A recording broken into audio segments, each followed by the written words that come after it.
Welcome back to the Now Morning Show. It's 6:42 a.m. and our next conversation focuses on our artwork for the week. Joining us in studio is Simone Jacelon, an artist, and I think probably a lot more that we're going to find out this morning on Now. Good morning, Simone. Good morning. Thank you for joining us this morning, firstly. Thanks for having me. It's a pleasure to have you. Before we get into this really moving artwork on set this morning, let's learn a little bit about Simone. When did you first start on your art journey?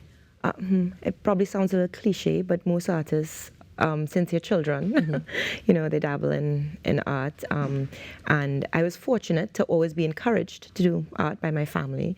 And so I got into graphic design out of secondary school. And so I've always done art in different media in different ways. From a child to now. Yeah. And you mentioned that you went into graphic design after school, so you've essentially been a full-time artist all your life? Well, yes, I think all artists are full-time artists, people may argue, but if you're an artist, you need to express yourself, and though you may be doing different things, and all of your work may not be associated directly with art, you have to express yourself through different forms of art, like your whole life. Yeah. So I think you're always a full-time artist. Beautiful. Now, you said you use that term, express yourself. How would you say you use your mediums to express yourself as a woman? Because we see it quite powerful here as well. Is that very important to you? Yes, it is. Most of my art is figurative, and most of my figures are female. And it is very important to me to show real life figures, real life women, real life bodies.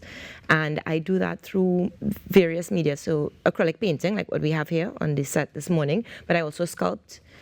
I've gotten into some ceramic mosaics, but the themes are always the same. It's female figurative mostly, and hope, peace, resilience. Those are the themes that I keep coming back to, even if I choose a different form of expression. Were these themes that always resonated with you, or was it something that developed as your journey in art happened? I think my journey as a woman. Journey as a woman. as it happened, and the different things that have happened throughout my life. I had a stillborn daughter, Solace, and there was a lot of development that happened for myself through that, and a lot of work, a lot of sadness, a lot of joy, and all of us have different struggles, and I just find art is a wonderful way to encourage, and I feel like women, I had a charity called Missing Solace after my daughter, and a lot of women just need to be reassured that we're kind of on the same path and we struggle with the same things, but that we can get through it together, or even alone. And so a lot of my art is because of that and around those themes. Well, firstly, deeper sympathy. Thank you. Definitely something that cannot be put into words. And I'm sure now, as you've shared that, we can probably see from your journey how you would have gone through the emotions of grief. Do you think it's still something that comes out in your work from time to time? Oh, definitely. But I think we choose whether to be bitter or better, no matter what happens. And that happened 16 years ago, but there are other things along the journey that would have also been difficult. And we get to choose each time, better or bitter. And I hope my work shows people, and women especially, that they can choose better. Definitely some empowering points that you've brought up this morning. We should really start with some of the art, though, because the art is so moving. So we're going to start with this piece that sits behind me, which is just going to be here temporarily for today. What is the name of this piece?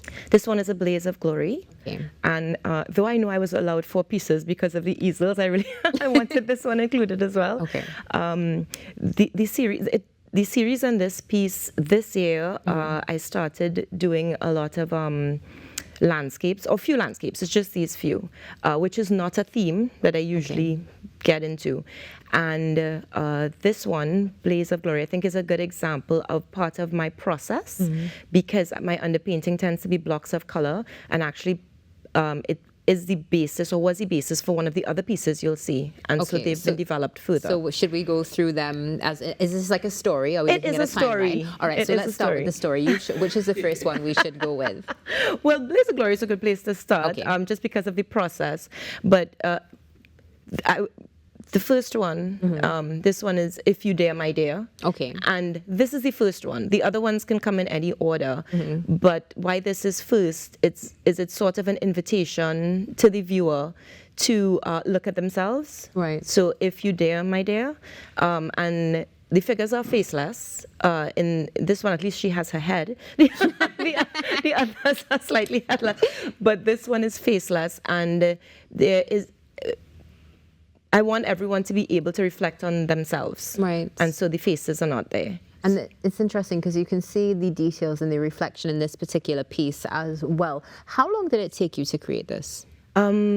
These pieces are probably 6 to 8 hours each. So with this now, one of the things you would have mentioned is you went on a lot of hikes this year. Was this taken from memory, or perhaps did you take a photo of the area itself and then superimpose? So, no, I love to take pictures. I take tons and tons of pictures, but none of these are actual representation of any of the pictures that I take, because most of my art is imaginative, and I like that space to be able to, so it references things I've seen, but it's more about feelings I felt. Okay. And sometimes you won't be able to take a picture of the exact emotion, and so I concentrate on emotion rather than the scene. Yeah. Yeah. Beautiful. And the one right next to it, this is such a moving piece. Yes. So let's get into this one now, the name and the inspiration. So this series is called What Lies Beneath. Right. And it's different aspects of dealing with what we really are under the facade we create for ourselves, or what we project to other people. And so the first one with If You Dare is inviting you to go deeper, and then the other pieces have gone deeper. Visually and metaphorically have gone deeper. So the first one is endurance, and it's, can you keep up with yourself? Can you deal with what's coming your way? And she's sort of swimming against the flow. And so it's that one is endurance. One of the things I find quite fascinating about this piece in particular is when you see Under the Sea, aside from the beautiful intricacies of the dress, are the leaves as well. What inspired you to throw a few leaves in there? Was it just you were there at the easel and you said, hey, this would look nice? No, the leaves kind of came before the people. Really? If you could imagine that. Yes, it was something about the trees discarding their leaves, as you'll see from the first one, and us discarding who we are. And then the flow of the leaves in the water, as you'll see in each of the pieces, and they either float or sink or both. Right. And so the leaves to me are just as important as the figures. They definitely are, because it brings out something so well with the reflection. So let's go on to this next piece here, which is giving a similar sentiment. But one of the things I also noticed is the dress was a little bit different. Was that intentional? Yes, the dresses are all different. And though they're similar, they're white and they're flowy, they're all different because I didn't want it to be seen as the same person. Right. So it's the same theme, but slightly different, so that it comes across as different people. Beautiful. Yeah. And what's the name of this piece? Go with the flow. So sometimes you just have to go with the flow. You just have to go with the flow, right? So yeah, that's that one. In contrast to the one we just spoke about, the angle of her body is opposite. Right. Her body is relaxed versus trying to go against the current in the other one. So this one is go with the flow. And I see above as well, it's almost as though it's like I don't know how to explain it, that feature of what is above the water. Yes. What is your interpretation of that? What moved you to do that part? And what is the proper name of it before I butcher it? Proper name of? The proper name of that view? Oh, bird's eye view? I don't know. No, well, I'm not sure. Okay, great. So no butchering here. So what inspired that partner with above and below? Anything in particular? It's I love water. I have a fascination with water. I love swimming, and I love the actual view of being under the water and looking through it. And seeing how the water distorts, not being able to hear the sounds, or the sounds are muffled and that sort of thing. Yeah. And I was just trying to capture that. You definitely captured it very well. Just looking at the way that the water goes from where her head will be above water and then going to the view of above itself is absolutely beautiful. Now this next one, this is actually my personal favorite. It struck me as soon as we came into the studio. What is the name of this piece? Self-sacrifice. Yeah. Self-sacrifice. And how long did this one take to do? It's about the same for each of them, about 8 hours. Now, one of the things you would have mentioned is, this is a reflective, let's say, pieces of peace. Yes. As you would have said. But this one in particular is so striking with those heavy roots. Yes. Going down under the sea and then blossoming, of course, outside of the sea. So what would have been your particular inspiration for this? Well, it would be, I wanted her. So the tree obviously is a metaphor for being grounded and growing, but I didn't want her to be combined with the tree necessarily, but I wanted you to get the feeling that she was grounded and growing, and so the tree is what does that for me in the piece. Now, I just mentioned this, of course, as you said, pieces of peace. That's what I call my work. What you call your work. And why do you call your work Pieces of Peace? What's the impetus behind that? Well, artwork is usually referred to as a piece. That's, we'd say, how many pieces do you have? And I hope that my work at the end brings peace, whether it's encouragement or solace or whatever's the emotion you're going through while you're looking at it. Even if it's daring you to look at yourself, at the end of it, I would like you to feel peace. That's my hope. As something that's so beautiful as well. Now, we've seen a lot of pieces here, of course, reflecting women, well, all of these. And as you would have mentioned, that's something that you do within your work itself. Correct. I had I was able to take a look at some of your pieces on Instagram as well. And I really saw that something that it seems is quite important to you is reflecting women in all their different glories and beauties as also. From that, do you find that you're able to put a piece of yourself into all of that artwork, or is it a case of standing outside and bringing all the elements from outside into the pieces? Me personally, I don't see how you can make artwork without bringing yourself to it. So you always have pieces of yourself in it, and I think that's what makes it so vulnerable. That's what makes some people afraid to show their work and afraid to discuss it, because you have to reveal who you are, and so it's impossible for me to make something that does not have parts of myself interwoven. That's absolutely beautiful. And as you mentioned, vulnerability is something that's so important, which we see in your artwork. And for those of you who are watching, if you do go and check out Simone on social media, you're going to see some of that as well. Simone, where can we find you on social media? So I have an Instagram and Facebook pages. It's called Simone Jacelon Artist.